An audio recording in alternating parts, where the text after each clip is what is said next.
Geico presents Our Town, Season 4, a 30-minute podcast produced by Best Bark Communications, a small but fierce client-centered marketing company powered by decades of experience and well-established business networks. Geico, 15 minutes can save you 15% or more on car insurance. Now, here's your host, Andy Ockershausen. This is Andy Ockershausen, and this is Our Town. And one of the great privileges we have in our town is to talk to a lot of people who've made a great impression on our town. They may not be natives, but they've been here long enough almost to be involved with natives. And the gentleman with Bill Lord is Bill Lord wrote a book called 50 Years After Vietnam. And it's a fabulous book. I read excerpts from it, and I want to talk to you about, you started your own war here at Channel 7, Bill, and welcome to our town. Thank you. I'm happy to be here. Well, looking back at your career, though, I see you're University of Washington, a Husky. I am a Husky. As a matter of fact, I'm an intense football fan even to this day. Most magnificent stadium in America, I think, is on the lake. It is. It's beautiful. It's a fabulous place. One of my old houses used to look across the lake into that stadium from a couple miles away. But it was a great beautiful, place to go beautiful to school. place, and I have only the fondest memories of it. Now they got to play Washington State, though, in the big game. Yes. I think it's 2 weeks coming up. We always were pretty confident going into the Apple Cup. That was a gimme, wasn't it? But it's no more. Now they are no really more. good. State Washington has come State alive. is really good, and it's a crapshoot. I mean, honestly, whoever wins that game goes to the championship game, and I would not bet, as much as I love the Huskies, I wouldn't bet on them in this one. No, so they probably play Stanford in the championship game. You know, that's what it looks like now. Yeah. Well, Bill, but you started in you from Seattle area, or you? No, just went I to school grew up there? in the Seattle area, and Seattle's best. You are. Thank you. No, it was a great place to grow up, and we had nothing but great experiences there. The University of Washington was a wonderful place to go. But once you get into the media, you move. How did you get in it, though? I mean, you started at KIRO? No, I started in Medford, Oregon. But honestly, I got into it. I know Medford, Oregon. I got into it at the University of Washington because I was just back from Vietnam. I was in school, and I was looking for a way to kind of be involved in things. But we were so splintered in those days. If you think the nation is divided now, it was completely divided then. Absolutely. I lived through it. I know what you're saying, Bill. And I actually found, by working on the University of Washington daily, that I could be involved in all of the events of the day without having to be the advocate for some radical cause. And it was like this, I kind of found my calling there. And, for the next 50 years, I spent working in newsrooms. You started as a writer with I started as a writer on that paper. Street writer? I mean, you were a reporter? Just regular old reporting. Slogging around the streets of Seattle? Well, we didn't do that much slogging around. We did mostly telephone calls, to be honest. But honestly, it was a great place to kind of get my feet wet. And a great call letters, a great station, a powerhouse in the far west. I know that, KRO. Yeah. And then you begin to move, which is what happened in the early days. You go from one place to another. I started in Medford, Oregon, then I went to Salt Lake City, then I ended up in Beirut, Lebanon. People ask me, how did you ever get a job in Beirut, Lebanon? It's just the luck of the draw. A friend of mine, his father had worked for NBC, and NBC hired him to go be the bureau photographer there. And the reporter job opened up, and they said, well, who's that guy on your tape, that reporter? And he said, well, that's Bill. And so they Bill Lord. Yeah, does Bill Lord want to come work in Beirut? And they called me up, and I sort of looked at the map, and yeah, I'll go there. Then I started doing a little more homework about the Civil War that was going on there. And you're getting right in the middle of it. It was a little more dangerous than I thought it was going to be. That must have been 40 years ago, Bill. Yeah, that was 76, 7, and 8 that I was over there in the Middle East. Wow. And you were there in a hot time. Well, it's always hot in Beirut, It always was, but this was kind of the teeth of the Civil War there, where all of the different factions were trying to blow up the city at once. But what a great experience for you to be involved in that community. It was. To see what it's about. And honestly, it was much better then because if you're over there now, reporters are fair game. when we were over there, all of these terrorist organizations had media offices. They were feeding you. Yasser Arafat had a PLO spokesman that would take us aside and give us information. So we were somewhat protected by the various different factions over people there. Well, how about El Desaro? Was that alive then, or was that before that? That was before that. They came along later. They were doing the same thing, though. They were taking care of the reporters. Yeah, and so forth. that was probably in the 90s that came around. So then why did you come back? The NBC sent you back? No, actually, I realized a couple of things. First of all, I figured that sooner or later my number would come up. And so I was starting to get a little worried about that. And then secondly, naturally, I didn't get any feedback from my work. I would send them off on a satellite. I'd never see them. I'd never hear about them. And one of the things that I loved then and loved now is in local television, you get immediate feedback from the audience. You're in a relationship with your audience, and I think that's a wonderful feeling. Is a wonderful thing, and that's what I brought to WJLA and WUSA9 here. I loved doing stories about people and getting to know them on the stories, and honestly getting their feedback after they saw the story. How did you end up? You left Beirut, came back to the States, of course. Why in Washington? Is that? This was just, it was not necessarily a target. As a matter of fact, it was a city that I'd been to so many times, but every time I'd look at the local TV, it seemed like they were just doing national news. And I didn't have a great deal of interest in it until this job came along. And they wanted to go very, very ultra local. And they wanted to not go to Senate committees and House committees. They wanted to get down into the weeds with the local population. That was Paul Berry still there when you arrived? Paul had gone. Right. Yeah, but we had a number of people. We got Leon Harris right after I joined. But honestly, that kind of coverage was exactly what I was kind of born to do, I think. So I was thrilled to be there. Naturally, if you're in Beirut, you better be a good street reporter and know when to run. Well, same thing in Seattle. Long after that, I had sort of retired from on-air stuff and become a news manager. So I sent other people out. But that was another just kind of transition for me. When you start out in these things. What a great thrill, though, for you. Oh, yeah. But when you start out, you want to be the lone cowboy out there doing your story. And I was the news director's nightmare. But then I sort of figured out that this would be a lot more fun if I were actually pulling together the work of all of these people and creating an actual newscast and an actual organization. And I sort of transitioned into the management side. Well, we trained one of your better sportscasters, Timmy Brandt. I loved him.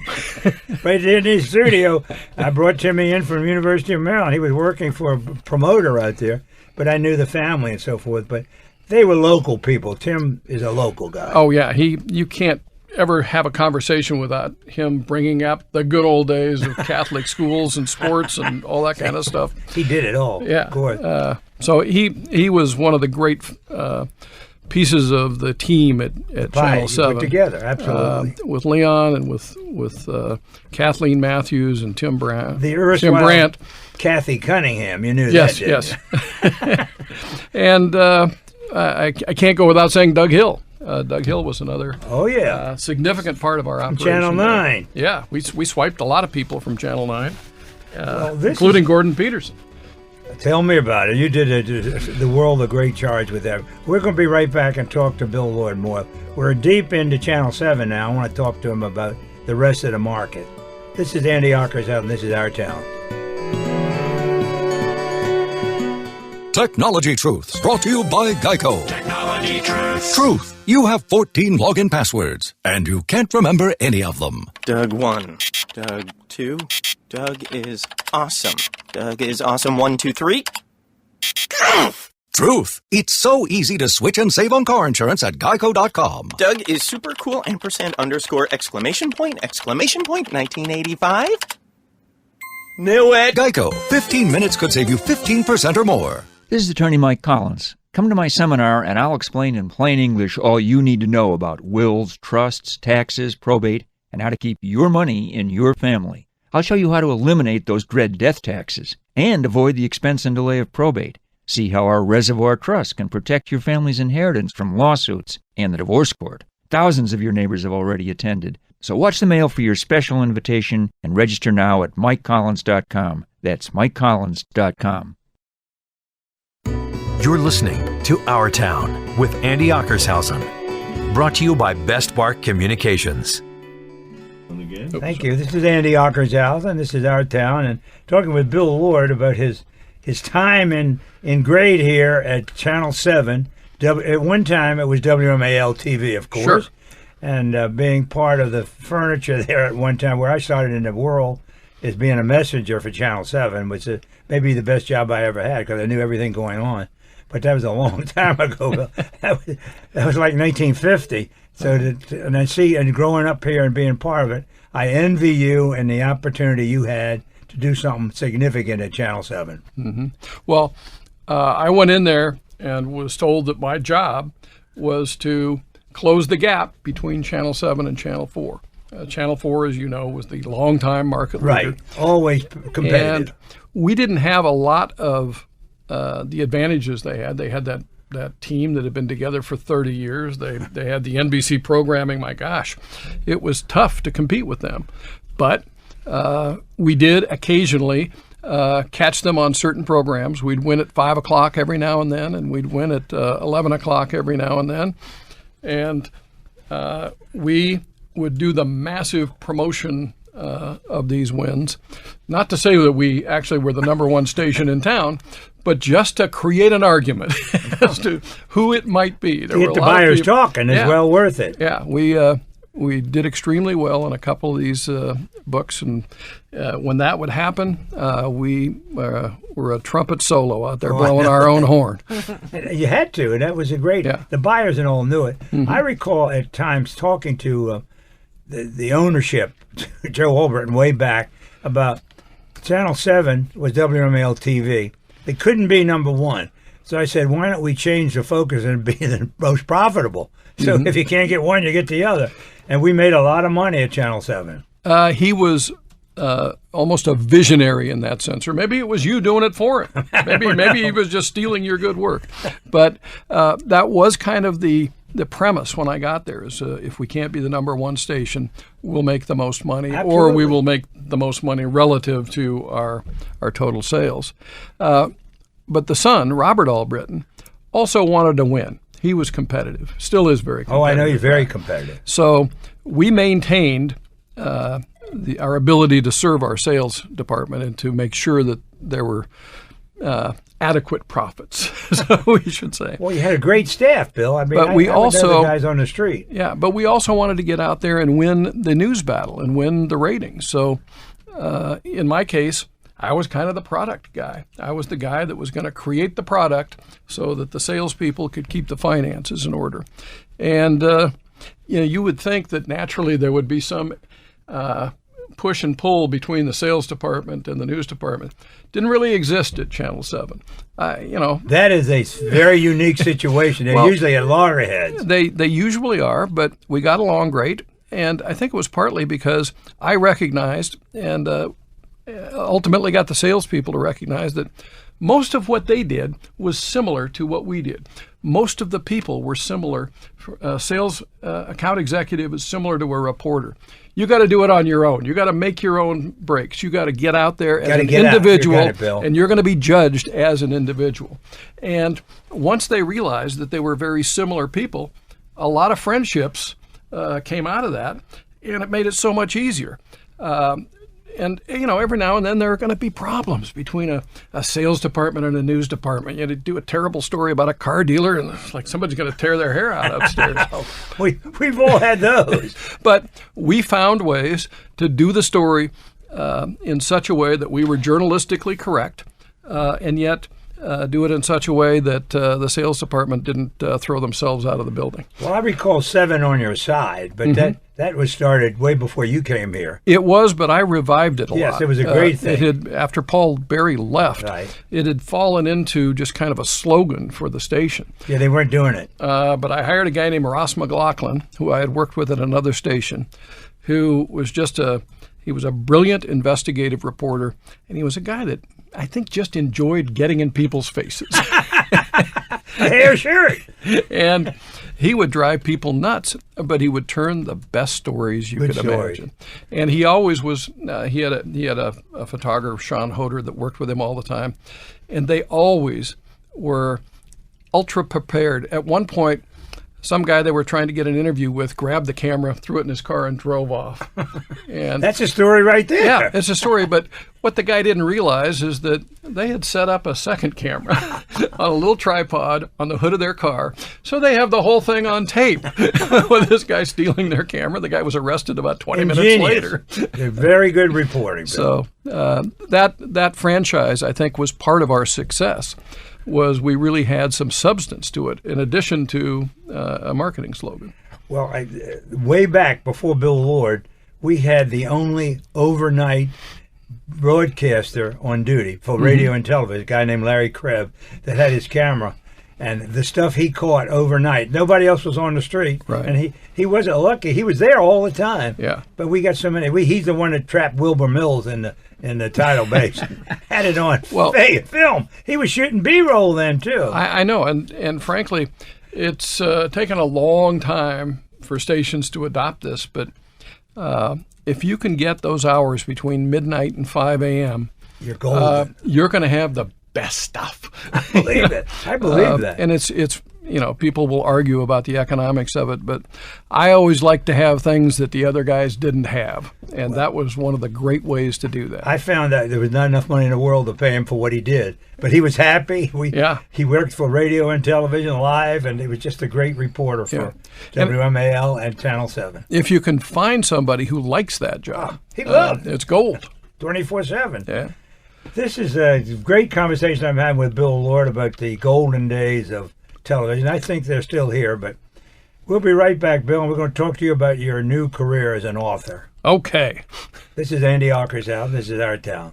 Hi, Tony Sybil here to tell you about Tony and Joe's and Nick's Riverside Grill at Washington Harbor in Georgetown. Spectacular new restaurants. We've spent a lot of time rebuilding. You'll love it. It's really fantastic. For any information, you can go online to tonyandjoes.com. It'll be a wonderful experience for the whole family. Call 202-944-4545 to make reservations. Everything is fabulous. You've got to come down and have some wonderful food. Hi, I'm Charles Mann. For athletes like me, playing every down in a pro game is like getting in a car accident.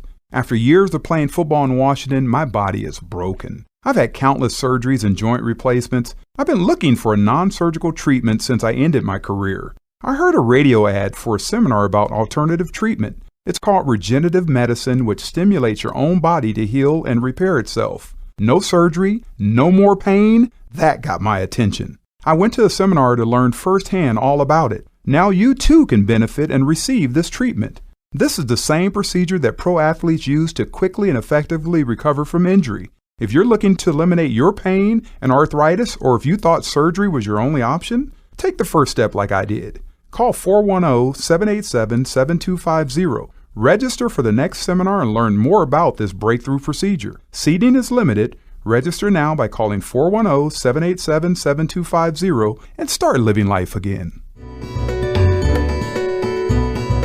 You're listening to Our Town with Andy Ockershausen. This is Andy Ockershausen, Our Town, talking to Bill Lord, the esteemed news director and boss at Channel 7, who worked in media for many years. But what attracted me and my producer and my wife to Bill Lord was his book, 50 Years After Vietnam, Lessons and Letters from the War I Hated Fighting by Bill Lord. What a great title. I have to tell you that, like so many other media people, I thought I was going to retire and write the world's greatest novel. And I was all prepared to do that. And my wife finds this little envelope filled with all of the letters I had written home from Vietnam that I didn't even know existed. And you were not married at the time, or were you? No, I was 19 and single in those days. You were a young man. You were a kid when you were over there, correct? We were children. But what is it, the 9th Infantry?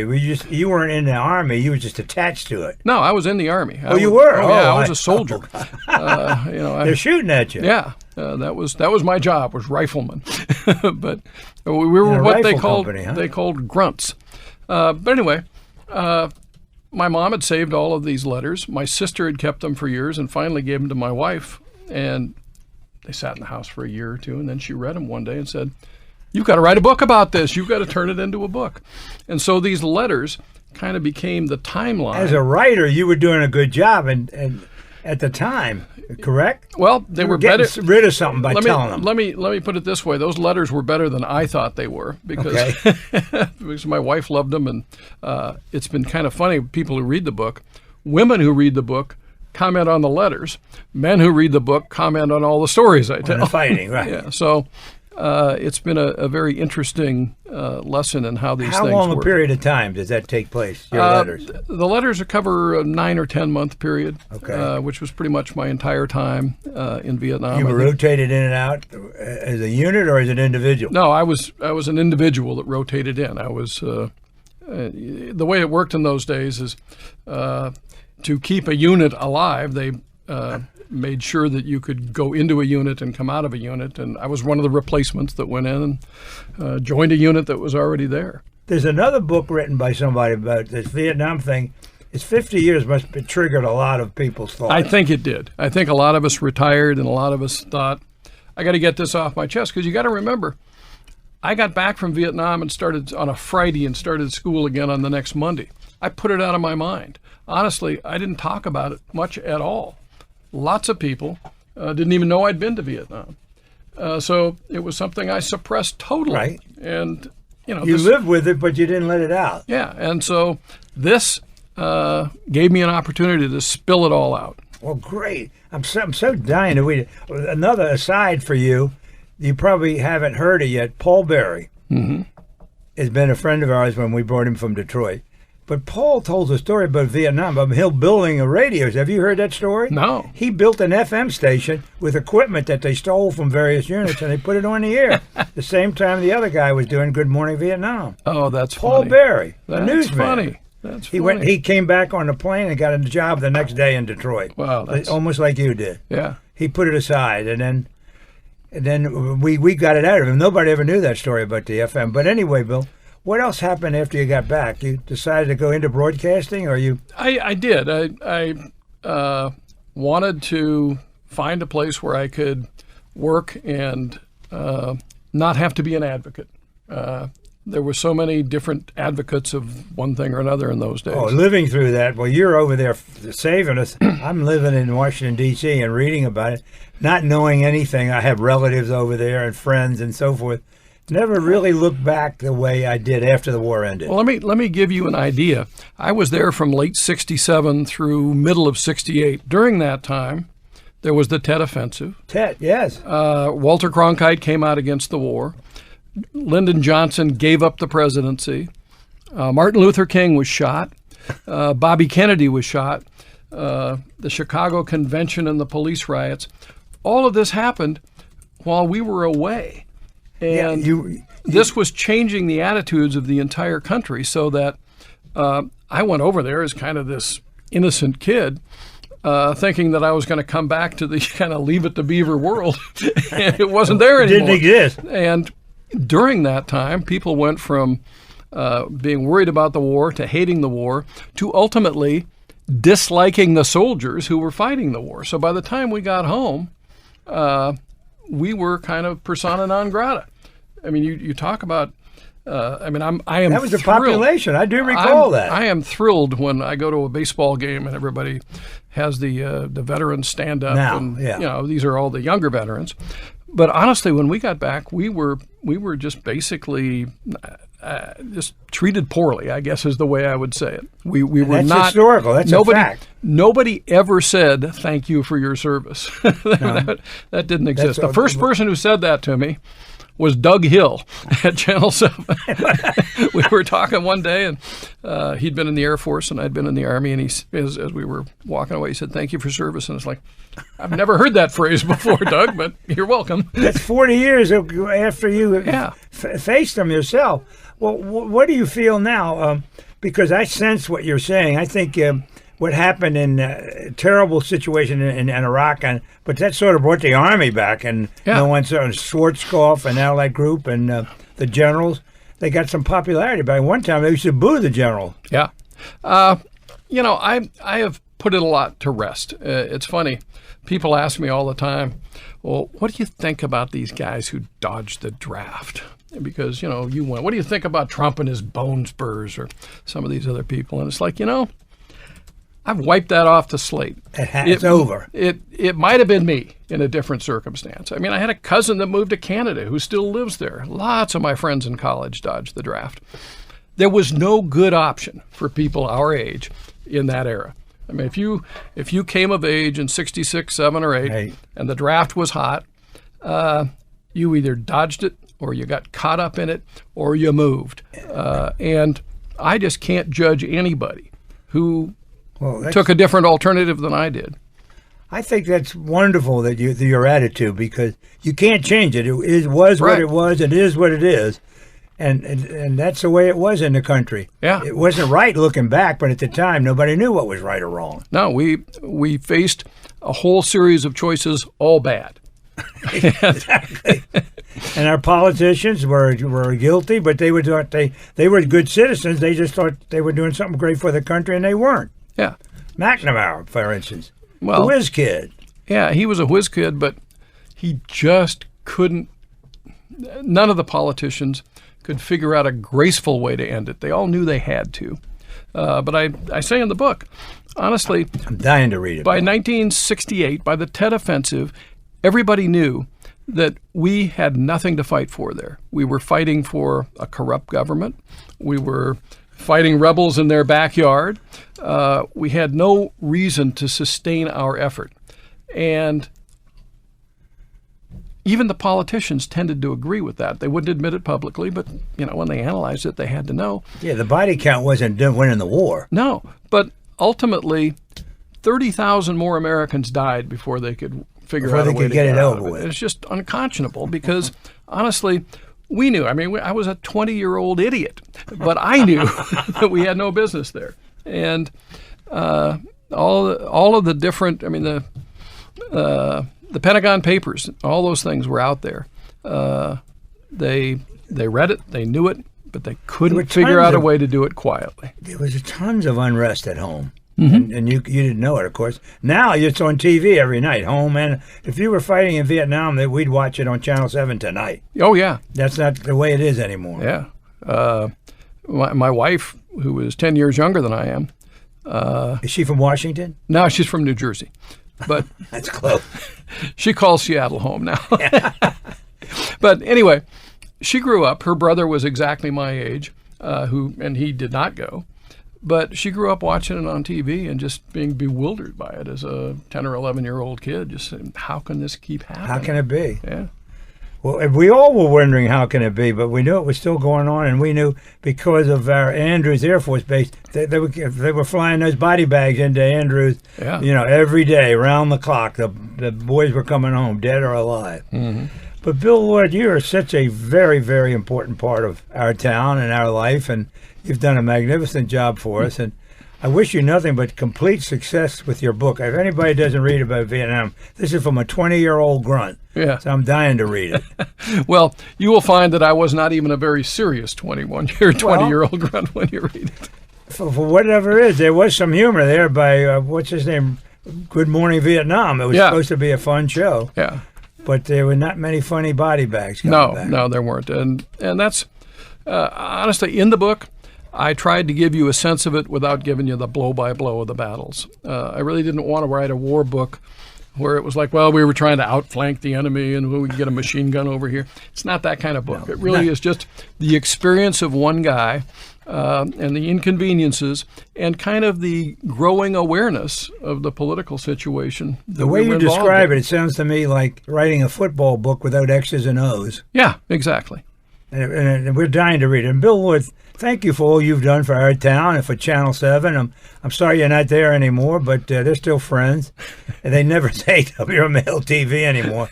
But Bill Lloyd, thank you for all you've done and for what you've done for our town. All right. And we're here for you 24/7 at WMAL. We're going to bring it back one way or the other. Okay. He dragged me kicking and screaming, All right. Well, thank you very much for having me on. This has been the highlight of my week. Well, Thank you. We found out things about you we didn't know, and it's just great. There's no biography can tell you what you told us. So, Bill Lord, thank you very much. All right, sir. This has been Our Town with Andy Ockershausen with Bill Lord. Go out and buy his book immediately. 50 years after Vietnam. Lessons and Letters from the War.